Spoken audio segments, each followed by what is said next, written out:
everyone. This is Kripa Anand, and welcome to the Canadian SME Small Business Podcast. Today, we are breaking down the advanced technical architecture of heavy industrial artificial intelligence, mine to mill process optimization, and predictive manufacturing throughput engineering. In 2026, building a globally competitive processing or manufacturing operation requires moving past database software to deploy contextual decision intelligence platforms that unify field datasets, maximize yield per kilowatt hour, and stabilize complex high mix shop flows in real times. Joining us is Sunil Vedula. He is the co-CEO and co-founder of NTWIST, a professional mechanical engineer and MBA graduate who previously scaled a predictive industrial tech firm past $100 million valuation and holds deep experience engineering massive projects for Worley and Shell International.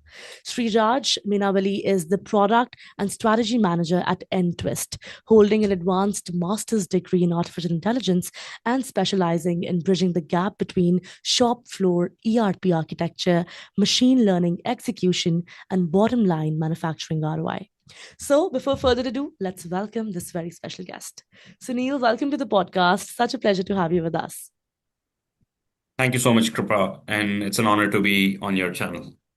Now, Sunil, traditional mining software architecture typically isolates what happens inside the extraction pit from what happens inside the processing mill, leaving a massive operational disconnect between the two. So let's start the conversation by understanding from your perspective, what does a unified mine to mill approach involve, and why is it so hard for generic platforms to implement that? Go ahead. Yeah, great question.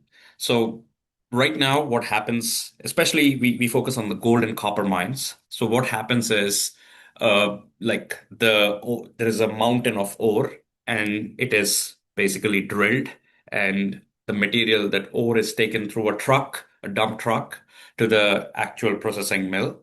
And that mill basically removes the dirt, rock, and everything, processes it, and recovers the gold or copper outside of it. So this whole process is pretty much, siloed. In like mill people know, mine people know about mine, the haul truck people know about haulage, and then Yeah. the mill people know about how to optimize that, but they're not talking to each other, right? Right. And that's what we are changing. We are saying, so as a result of that, what they do is they basically assume an average grade of gold and copper without basically knowing exactly what is in a 1 meter by 1 meter area of that stockpile, the mining stockpile. Hmm. Mining stockpile is like a mountain of ore, right? You might visualize that. Right. And when they don't know that, basically two things happen when they assume an average. If the actual grade of gold is richer than what they assumed, Mhm. they're unnecessarily using more energy and reagent than necessary. So they are Right. Wasting losing, it. Yeah. right? If the actual grade of gold is worse than what you have assumed, you're not using enough energy and reagent as required. So actually, you're losing out on recovering as much gold or copper you should. So with our MineMax suite of product, we are able to bring all these different parts of mining together, that we can, with OreMax and Dynamax, two modules, we are able to tell exactly what is in their long-term stockpile. OreMax is for long-term stockpile, and Dynamax is for short-term stockpile, right? So, and then there's a Hallmax. Basically, it tells the road on which the truck is traveling, how good Okay. it is, and because of the weather, when it can get damaged, because of which the truck's speed can lower, affecting the productivity. So we are anticipating all of these problems Mhm. and determining the next course of action. And finally, the Mill Max. So in a Mine Max, we have four suite of products: Ore Max, Dynamax, Hall Max, and Mill Max. So Mill Max is where we tell exactly what set point of the energy and the reagent consumption should be Mhm. to maximize the recovery or minimize the energy consumption while maximizing the recovery. In that way, we are impacting both the top line and the Mhm. bottom line of the companies of the mining. Yeah. Makes sense. Very well articulated, Sunil. I think connecting real time geological or data directly with processing plant parameters, as you said, it eliminates processing bottlenecks, allowing heavy industries to maximize interaction throughout while slashing energy consumption. So that's great to know. Now, let's talk about how AI can help smaller manufacturers compete with larger players. Now with AI into the picture, it has created a leveling playing field for everyone who is involved in that, right? So how do you suggest how can an intelligent optimization layer help SMEs uncover hidden capacity and compete with large manufacturers out there? Yeah. So, with AI, what happens is that, like, as Google CEO Sundar Pichai put it, like, what was Google? Google is a level playing field between a Stanford professor and someone, let's say a roadside fruit vendor. Both have same access to the information. In the same way, what AI does is, as long as you have the data, AI tools provide that power for smaller companies that don't have so much financial power muscle to hire so many people. It gives them that automation and optimization and efficiency that they can get more work done as long as they have access to the data, like clean data or rich data or labeled data.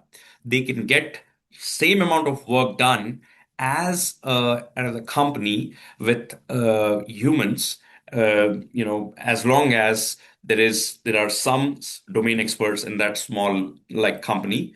So that's how basically you don't need as many humans to do the same amount of job, and that is actually pushing a lot of large companies to be more nimble and more efficient, and do actually those jobs where humans will definitely do better than robots or AI, which is creativity or having human to human interaction, or where you have to empathize in terms of the sales or in terms of customer success.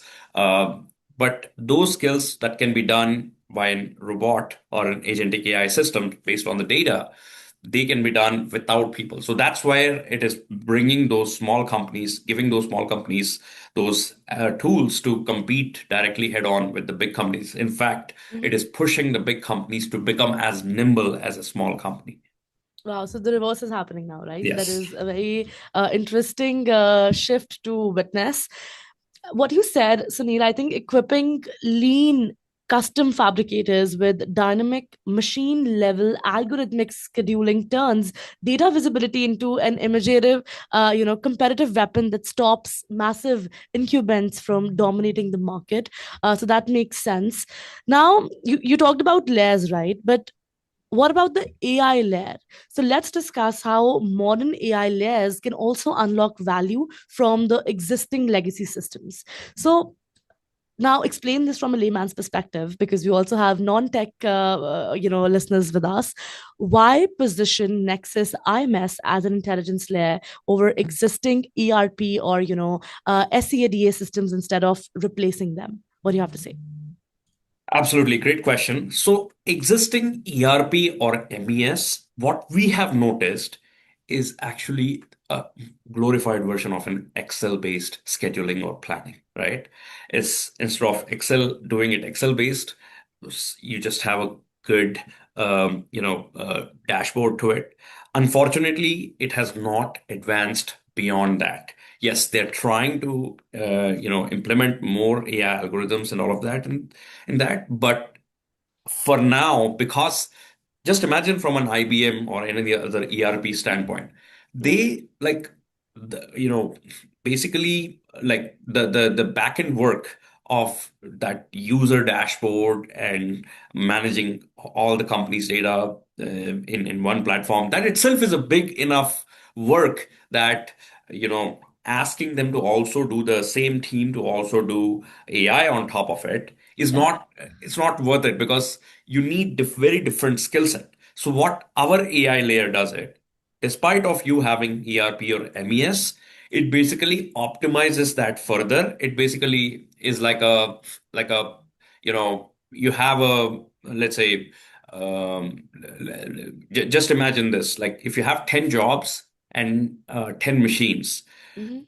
the number of permutation combinations would be something like 10 factorial to the power 10. It's more than the number of atoms in this observable universe, right? Mhm. Out of these many permutations of combinations, what are the most, like what is the most optimized combination right now based on the conditions, based on the available resources mean people, available machines, because you don't know, like somebody might be on holiday vacation this week, so you might have to deal with just these two people, these two technicians. They have Mhm. different skill set based on their past. So how are you optimizing all of that by running different permutations and combinations? That is not what ERP is meant for. ERP is meant for keeping your entire company's data in one central place. Now, some system has to make sense of that data and figure out what's the most optimal path, optimal schedule for the production for the next 1 week so that you can meet your production targets within the constraints of the people and the resources that you have. That's what our AI layer Nexus IMAS brings in. It's like a AI layer on top of, doesn't matter whichever MES or ERP system you have, ours, you will need ours unless you already are meeting those golden targets of Right. 95% OTIF while still improving your throughput by 10 to 20% per annum, because they both are opposite, like conflicting targets. If you try to Right. meet one, you will miss other. You try to Mhm. meet other, you will miss this one. So how do you, that's why it is optimization. It's never, I want to get both, right? Right. So that's what our system is, that optimization layer on top of your ERP or MES system, because it is not, ours is not an ERP or MES system. It is purely an optimization layer on top of your ERP or MES. Yeah. Beautifully explained. And building on what you've said, Sunil, I'd now like to give a special message to all of our listeners, specifically to all the mining executives, operations directors, and mid market manufacturing plant managers who are listening and might be watching. In 2026, forcing your engineering teams to manually cross reference disconnected spreadsheets or letting your processing lines run unoptimized energy loads, it's an immediate threat to your margins. Sunil and their elite software architects at NTWIST are completely rewriting the rules of heavy industrial performance. Backed by a prestigious $1 million grant from Next Generation Manufacturing Canada and globally shortlisted as a top 10 mining solution provider by the Hitachi Innovation Studios, NTWIST delivers a world class decision intelligence ecosystem. Through their flagship platforms, MindMax and Nexus IMS, they seamlessly integrate with your existing PLCs, fleet management, and ERP systems to execute autonomous, real time three-way scheduling matches. So, if you are ready to stop burning excessive energy and start capturing hidden capacity on your shop floor within weeks, visit ntwist.com today to review their June 2026 technical brief. Supercharge your industrial yield with Canada's premier AI powerhouse. Now, coming back to you, Sunil, uh, as you said, deploying an external cognitive layer on top of legacy shop systems, it allows manufacturing teams to capture advanced algorithm optimization without undergoing a risky multi-million dollar software overhaul. So, thank you so much for that. Next, moving ahead, let's look at how manufacturers can address cybersecurity and platform risk concerns. Cybersecurity is a big one. It is not just affecting one industry, but it is taking over the entire world, right? So, how do you address corporate fears around vendor survival, cybersecurity, and platform risk? And also, what mitigation steps does NTWIST provide? Go ahead.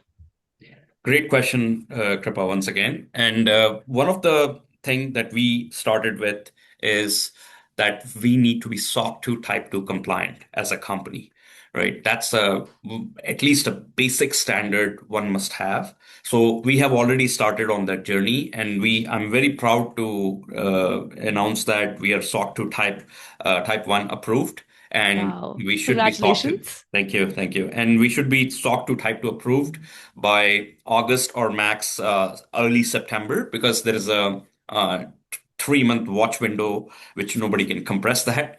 Yeah. So you have to go through that phase. But we are already meeting all the SOC 2 Type 2 compliance That's very standards. nice. So that basically is a very first step. What that also does is, see, this compliance is not a destination. It's actually a journey, right? Hmm. So it has, even within the company itself, it has changed every single person how we look at cybersecurity as a way of life, as a way of working. Because, you can't take those shortcuts like sharing passwords. Hey, can you give me the password for this one quickly? Oh yeah, you take it here, carrier 123 and blah, blah, blah, right? Right. No, all of those need to stop.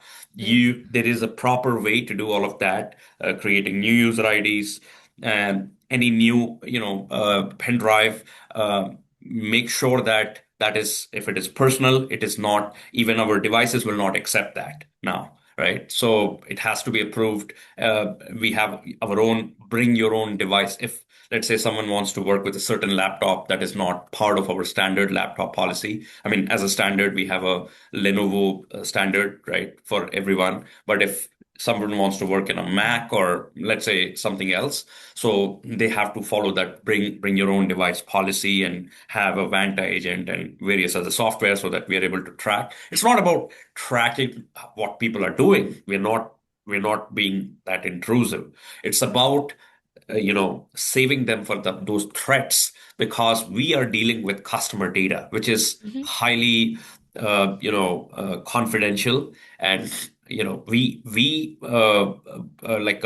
look customers' data as our own survival. If we don't Right. take care of customer data, we would not survive. So if we take it as our life dependent upon it.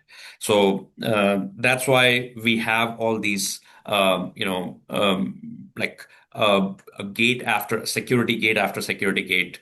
Hmm. At least there is a 3 to 4 layer protection everywhere built in now, right? And that's Hmm. why we are also able to get that SOC 2 Type 2. So these are the things that we are doing to make sure we give that trust to the customer that your data is absolutely safe with us. Yeah. That's amazing. It's so good to see you so passionate about what you're doing, Sunil, and so much more power to you. And kudos to what you and your entire team has built. I'm loving this conversation today, and definitely we'd love for you to be back, hopefully for an in-person episode that we do the next with you. But for now, before we let you go today, if there's one final piece of advice that you have for our listeners today, specifically for all the industrial operators who to extract real value from their raw data without getting overwhelmed. If you could whisper one thing into their ears, what would you say and why? Yeah. See, don't try for perfection. It is not going, there is nothing called perfection, right? Hmm. Because I see a lot of people looking for that perfect solution. They wait so long that the industry itself changes to something else, right? Yeah. So progress on a daily basis, right? Mm. That's what is more important. Even 1% progress is, so that what that means is basically, if if you have a certain set of data, I mean, we can do a quick assessment with you about what you have. And if you're a mining company or if you're a manufacturing discrete or batch manufacturing company, Hmm. we can do a quick ROI assessment of what data you have, how much value we can get. Based on that, I would suggest, let's go for a quick 6 months, 3 to 6 months pilot, right? Hmm. And our pilot is built in a way that we guarantee your downside risk is zero, right? Because that's why we do that initial assessment. If we don't feel that we can provide value, we will Right. not engage with you, because we will give you a good advice that it's not worth having our software, right? Or Right. our system. We will tell you that upfront. But because we give that performance guarantee, but once we take you on board, be Mhm. rest assured that you are at least getting 5x ROI or more per annum. Otherwise, we don't even engage. So, but the point is, even after that, if you don't take that first step, you're just losing time, right? Hmm. So, and of course, even we tell to the customers that we are not perfect. We are in Right. the process of that perfection, Mhm. and it will take us years to get that. But we are for sure, if we take you on board, you will see that 5x ROI or more, and that's our performance guarantee. So take that step if we are ready to take that step with you. Yeah. I love that confidence, and I'm sure so will our listeners. Sunil, it was such a pleasure having you on the podcast today. Thank you so much for sharing such educational insights with me and our audience. Thank you so very much. Pleasure is all mine. Thank you so much for great questions, Kripa. All right, that was Sunil Vedula from NTWIST, a masterclass in bridging the gap between mine extraction and mill throughput using NGen bagged Nexus IMS platform to give small manufacturers massive scale and understanding how contextual AI minimizes energy and intensity across heavy industries in 2026. To all the listeners, thank you so much for tuning in to the Canadian SME Small Business Podcast. Be sure to subscribe and visit CanadianSME.ca for more such resources. To learn more about how we are supporting the ecosystem beyond the platform, please go ahead and visit the Small Business Foundation at CanadianSME Small Business Foundation.ca. And lastly, a very special thank you to our partners, UPS, our shipping partner, and ADP, our HR partner, for their ongoing commitment to empowering SMEs across Canada. I'll see you all in the next episode. Kripa Anand signing off.